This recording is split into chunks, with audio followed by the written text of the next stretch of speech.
Good afternoon, my friends. Make sure to like, comment, subscribe, and turn on notifications so I can be with you forever. If you want to hit me up for an astrology chart reading or a tarot reading or music production lessons or anything at all, I'll be leaving my email in the description and you can hit me up there. And as well, if you want to subscribe to my YouTube membership program, details are down below. I'm going to be starting to upload new content as I've starting with this new idea for a YouTube channel which focuses on visual essays. So I'm going to be posting a lot of behind the scenes content on the YouTube membership thing. So with that out of the way, I'd like to discuss a serious problem and a serious disease that is affecting the structural foundation of Western education. And this is coming from the inside of these institutions in and of themselves, because it's reached a point of stagnation and a point of just muddled waters that just keep circling around themselves, festering in a pool of disgust and disease that doesn't seem to flow anywhere, doesn't seem to go anywhere that is productive in any modicum of the world and society. And that's the plague of Western philosophy. And I'm not going to talk necessarily about Western philosophy as a whole, because I think in obvious terms, Western philosophy has been a very important aspect of our development as humans and of civilization, especially on the European continent as well as America. And it's helped shape us into the people who we are today. And it's helped elevate us into a state of technological advancement, intellectual advancement, and so on and so forth. However, the issue of Western philosophy originates mainly from its perceived arrogance that exists in the current time we live in. And it exudes this arrogance by the means that pretty much every idea that you can possibly come up with has been inherently already discovered by the great Western thinkers of our time. And this seems to be an issue because it starts eroding away the idea of conversation and of discourse and of rhetoricism, right? It implies that because these people came up with these ideas, allegedly came up with, which I'll get into that more later on in the video, but they came up with these ideas before someone else. So therefore, if you are going to be presenting these ideas without giving the citation or the source to the original creators, then you are somehow inferior or not able to engage in a discourse in the classical academic Western philosophical ideal. And this is a huge problem. It's a huge problem because it creates an esoteric mindset of philosophy, where the only way you are able to understand these things or get involved into this process is if you follow the doctrine of the Western philosophical way, and you basically are in a hierarchical system that's geared directly into the educational system. And you have to abide by the standards and practices of this proposed institution, or allegedly you could call it a cult to some extent. And once you're involved in that infrastructure, that is the only way you are able to engage in serious discourse. And it's obvious that, there are very highly skilled philosophers, I guess, who are skilled in the process of philosophy, whatever that may actually be. But it begs the question that sort of separates the idea of philosophy and philosophical discussion outside of the mainstream narrative of the discussion. And if you are not eligible for that level, then you pretty much have no place in the conversation. And this creates a lot of boundaries for people. Creates a lot of boundaries for people who do want to get involved, who do want to express their ideas, regardless of if they've been already discovered by other philosophers. And that's the idea of discourse, is that ideas can be shared, ideas can be differed, and things might be slightly different, even though that you might be expressing an idea that, you know, Hegel or Nietzsche came up with. It doesn't mean that it's going to be the exact same way. Your interpretation, your ability to express a certain aspect or idea is going to be different. So the idea that every single idea or thought pattern has been created by some other philosopher at some point in time is kind of not really pertinent, because first of all, you have to understand that you're interpreting someone else's ideas through literature. What they're writing down is not necessarily what's going to be the same thing as their intention when they were writing it. You're going to be interpreting it in a different fashion.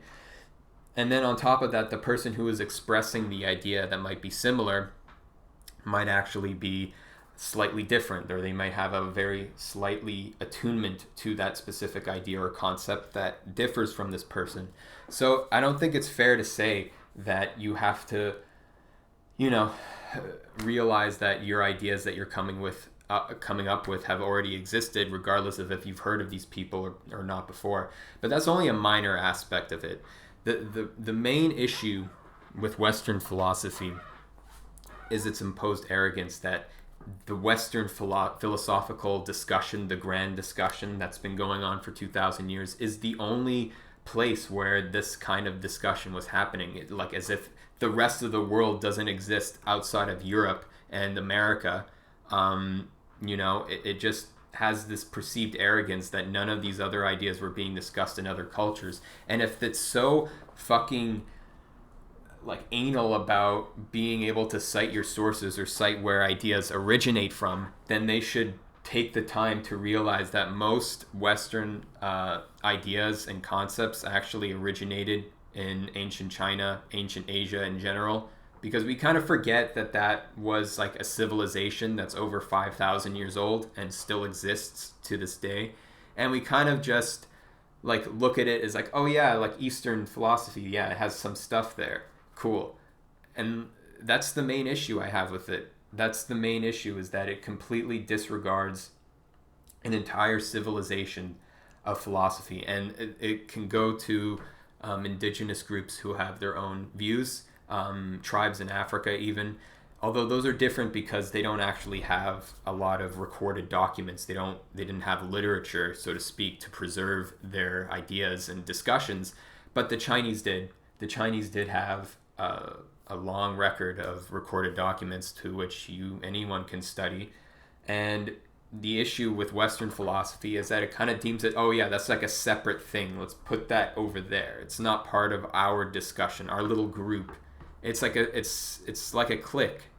It's no different than a bunch of little snooty girls sitting at a table, and then they see like the new girl walk in, and they're like, "Oh, who's that? I don't want to sit with her. What is she doing here?" It's literally the same exact thing that I'm seeing from Western philosophical ideas, and I get into discussions with people who are involved in that infrastructure, I would call it, and they try to come up with excuses as to why Eastern philosophy isn't included, and a lot of the arguments are pretty, insulting. Like Chinese philosophy isn't rigorous enough.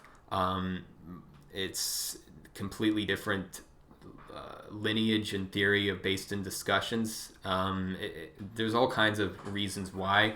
The main reason is that it would kind of subvert a lot of the ideas that contemporary philosophers were discussing about, like existentialism and New Thought in the 1800s.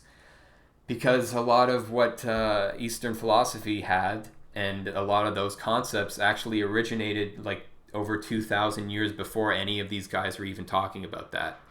And, I'll just give an example. Like the idea of nihilism is already an aspect that's been discussed by the Buddha and in Taoism as well, which they already recognize the irony of nihilism and the fact that it's just pointless. It's pointless to be nihilistic, basically. And this is why there's a lot of hatred towards nihilism. But a lot of what Western philosophers like to do is they like to equate a lot of Buddhist or Taoist concepts as being nihilistic, or equating the two when they just don't understand the concepts and the process of it. And this is the arrogance that exists with Western philosophy, because it deems something as unjustified or as being inherently pointless because they don't understand it. That's really what it comes down to, is that Western philosophy is not wanting to engage in Eastern philosophy or anything to do with that side of the spectrum, because they don't want to lose their modicum of thinking. They want to keep the way things are traditionally, where everything was like homogenous and everything was separated, and you just had the Europeans living in Europe and they were just having their own little discussion. You have to realize that the great discussions that were happening in Europe, especially in Germany had a huge movement of philosophical thought and philosophers. The reason why that was happening was because there was a foreign invader of philosophical ideas and philosophical thoughts that were happening at the same time, and there was a discourse. And this is a perfect opportunity. By the way, when I say that, I'm talking specifically about the Jews. The Jews at that time that were mixing and mingling with the Germans and the Austrians and whoever the fuck was living at that time. They were engaging in a discussion because it was two different distinct cultures meeting together and having to share ideas, and it turned into a beautiful, amazing movement in philosophical thought. And we have the same opportunity right now with Eastern philosophy and Western philosophy, these two great monoliths of power, of like a huge reservoir of knowledge that can finally have the opportunity to come together and share ideas with each other. And these are things that Eastern philosophers and the East has already kind of done. They've already taken in a lot of Western concepts. Look at modern China right now. That's taken so much from the West and borrowed so much and integrated it into its own philosophy. And that's how we've seen it become such a powerful nation. It's become, extremely powerful because of that. And now that it's sort of drifting away and starting to cut off the West, because the West doesn't want to integrate the Chinese way of thinking. It doesn't want to integrate. It doesn't want to learn anything from that civilization because it doesn't deem it as worthy enough, as rigorous enough, as legitimate enough, right? You have, let's take a look at acupuncture as an ancient Chinese medicine. You go on Wikipedia. You can do this right now. Go on Wikipedia, look up acupuncture. Within the first sentence or two, it says acupuncture is a pseudoscience. Okay? That's the kind of disrespect and the complete segregation of thought from actually being able to engage each other. That's where it starts. It starts from shit like that, where it's just like, oh, this thing, yeah, I don't care, it's not in line with what we've already discovered, so it's just useless. It's pseudoscience. It's not real because it's not the same as our Western way of thinking. Instead of actually, going into it as, Western medicine should do, which there is ample evidence to support that traditional Chinese medicine does help maintain a healthy lifestyle. And there is that ignorance there that says, oh, this is bullshit. This is pseudoscience. It's not recognized. And so therefore you have to have Eastern thought, Eastern philosophy cast off into its own little section in academia. So they think that it's inclusive when they let Eastern philosophy in, but it's a completely segregated concept. You don't have to learn anything from Eastern philosophy in order to learn philosophy, or anything in science or medicine, just anything at all. It's always in its own separate category, cast off from anything else. And this is very dangerous. It's very dangerous because it puts us at a disadvantage. It puts Westerners at a disadvantage from being able to know about China. Things are changing in the context of history right now. There's a lot of tension between China and the West, and we can't just ignore the fact that China is the most powerful country in the world right now. It's not America, objectively. China is the most powerful country, and if we continue to see China as this inferior, cast off little weird place and we don't give it the respect it deserves, they're going to get pissed off just as a culture in general. You can't repress that culture. You can't just eliminate it. You can't just disregard it as being useless or ineffectual, or just calling China evil as an entire entity of China, which is starting to happen, and it's kind of normalized right now to sort of say that China is evil. And It's the same kind of thing that's happened to Jews in the past, where we sort of create these caricatures of what these people are supposed to look like. But this is a completely different conversation than what I really want to address. And yeah, it's the idea that China needs to be given the respect it deserves. It's a massive civilization for 5,000 years that's had a lot of prosperity, a lot of power, a lot of influence, and a lot of similarities with Western history as well. And it does not get the credit it deserves. Not nearly enough, especially in the West and in Western educational institutions. It's always cast off as like a third party thing. It's not considered legitimate enough. And you're looking at these arts that have been developed over time by people who took it very seriously, people who sacrificed their lives often to engage in these kinds of sciences and philosophical ideas. And you're just going to cast it off as irrelevant. It's not part of our discussion. This is the perfect opportunity for the two greatest modes of thought, the two greatest civilizations in history, to come together and share ideas, see what's congruent, what isn't congruent, what's working, what isn't. This is what philosophy is. It's discourse, it's conversation. And there's no conversation in any educational facility that I've been in. I've attended lectures and whatever that present themselves to me. And every professor that I talk to or hear about always says the same problem with current education in college is that kids don't speak up. They don't talk in class. They don't discuss things. They don't engage in discourse. And if you're talking about philosophy, which is the foundation of education, really, which philosophy is discourse, it's conversation, and you're completely neglecting that aspect, both on a structural level and on a fundamental level with just the students themselves, what's the point?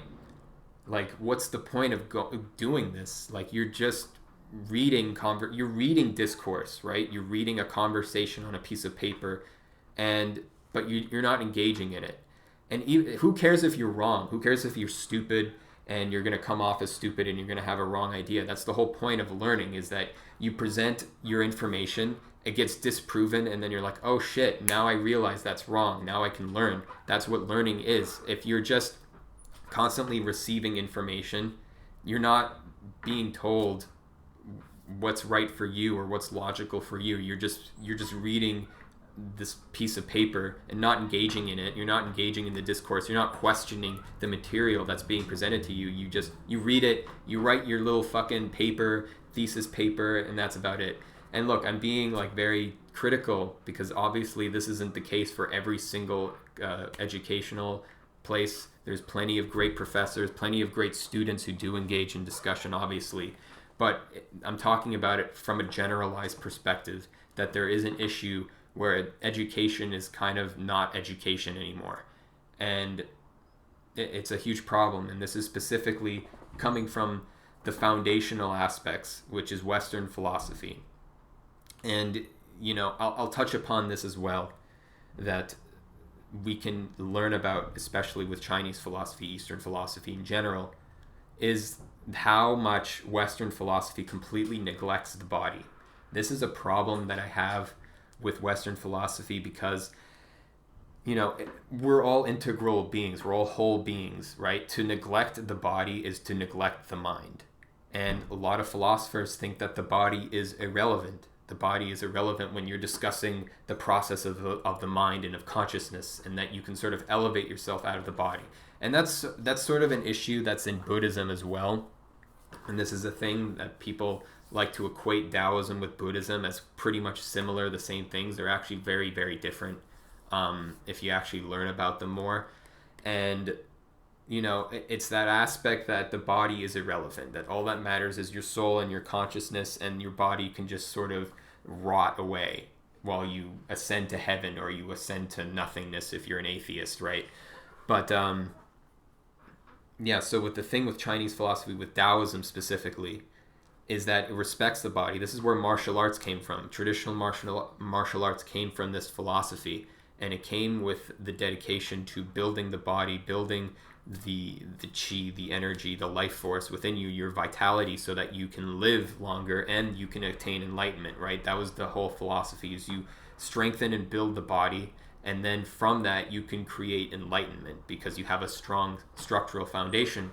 And Western philosophers completely neglect that principle at all. And it would be a very interesting debate or class to have of comparing those two modes of thought. Do we need to respect the body more in order to attain better faculties of our intelligence? And these are questions that we should engage in, because there's these two civilizations that we have the opportunity, like I've been repeating this over and over again, we have the opportunity for them to combine. And no one cares about doing that. No one wants to do that. No one even has a modicum of interest. They just want to keep them separate into their own little camps. And what ends up happening is you have these outsiders who are just trying to make some money, who do try to end up combining them somehow, and they end up making a really cheap, shallow rendition of both of them, which, because it's not an engagement of discourse, it's not a conversation, they're just choosing elements that they think are the best, and then it ends up eroding away both systems of thought.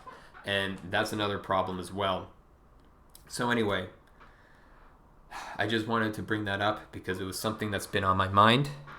Make sure to like, comment, subscribe, turn on notifications so it can be with you forever. And I will see you next time. Peace.